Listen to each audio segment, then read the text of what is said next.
Good morning बच्चों, सुप्रभात। आज हम अपने शिक्षा निदेशालय राष्ट्रीय राजधानी क्षेत्र दिल्ली द्वारा भेजी जा रही कार्यपत्रक 14 पर चर्चा करेंगे।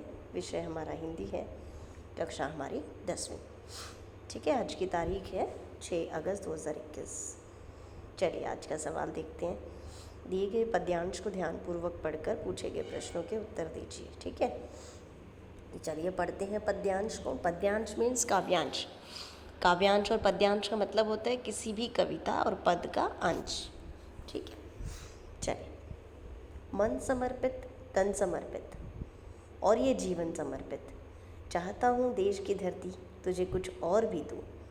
यानी अपने देश की धरती को सब समर्पित करना चाहते हैं कवि। माँ तुम्हारा ऋण है, ऋण बहुत है। ये कह रहा है कि आपका ऋण बहुत ज़्यादा है। ठीक है। मैं अकिंचन,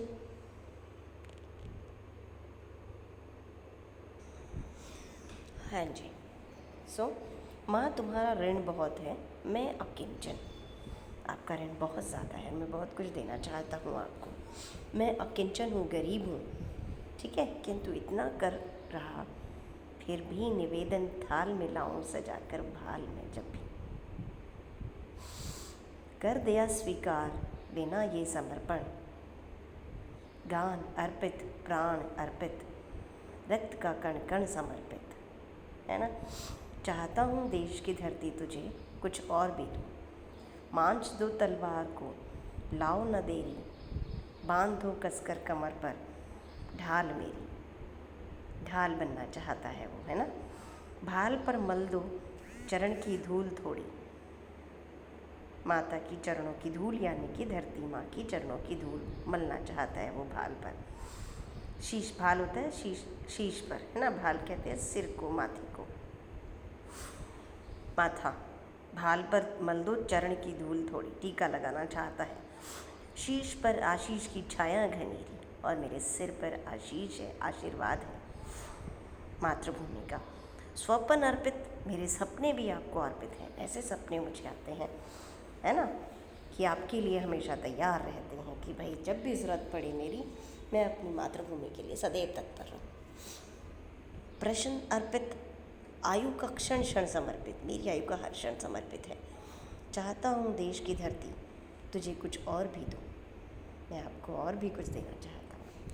तो चलिए देखते हैं। कठिन शब्दों के अर्थ पता करके लिखिए। पहले ये देखते हैं, समर्पित मतलब देना, है ना।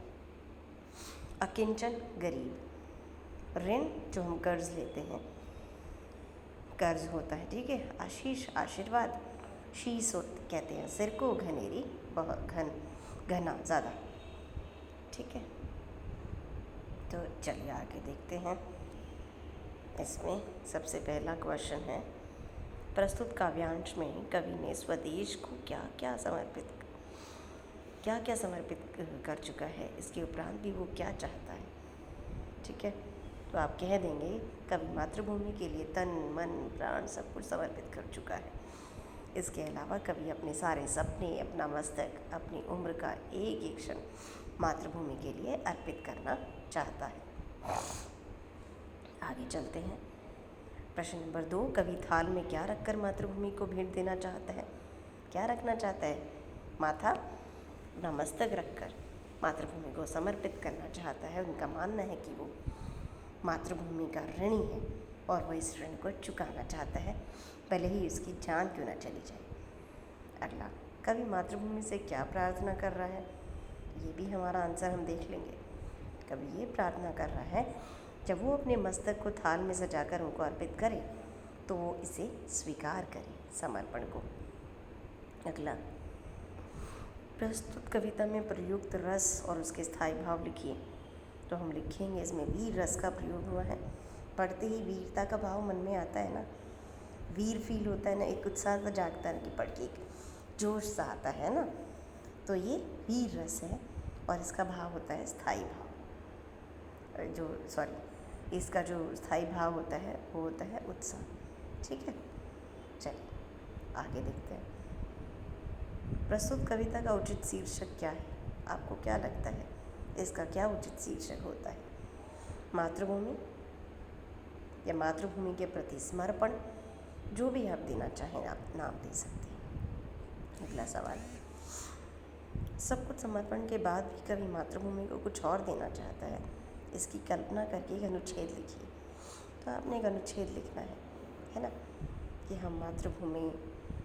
हमारी मातृभूमि से हमें बहुत प्यार है, या मुझे मेरी मातृभूमि से बहुत प्यार है। मातृभूमि एक तरह से जिसे हम माता भी कह सकते हैं, है ना। जिस तरह से माँ हमें संभालती है, उसी तरह से मातृभूमि भी हमें अपनी गोद में संभालती है।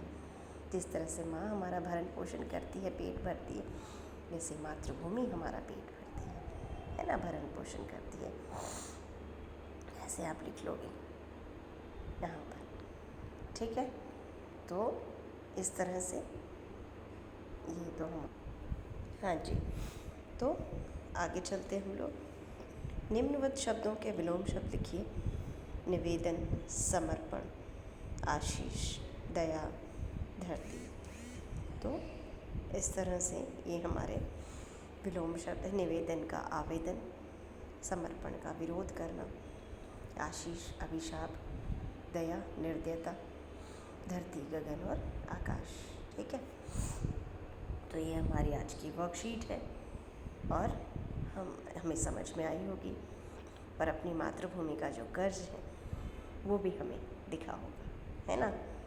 हम सबके ऊपर है, हम सबको रिप्लाई क्या करना चाहिए हमारी स्टेज के अकॉर्डिंग डिसाइडेड है। जैसे एज अ स्टूडेंट हमें अपनी पढ़ाई अच्छे से करनी चाहिए, है ना। जिस भी हम स्टेज पर हैं तो हमें पढ़ाई बहुत अच्छे से करनी चाहिए। आप यही कर सकते हो और बहुत अच्छे से करो, इसी में देश का विकास होगा, है ना। और मातृभूमि का एक तरह से हमें ऋण उतारने को मौका मिलेगा। ये हमारी आज की वर्कशीट है। आशा करती हूँ बच्चों ये आपके बहुत अच्छे से समझ में आ गई होगी। थैंक यू, धन्यवाद।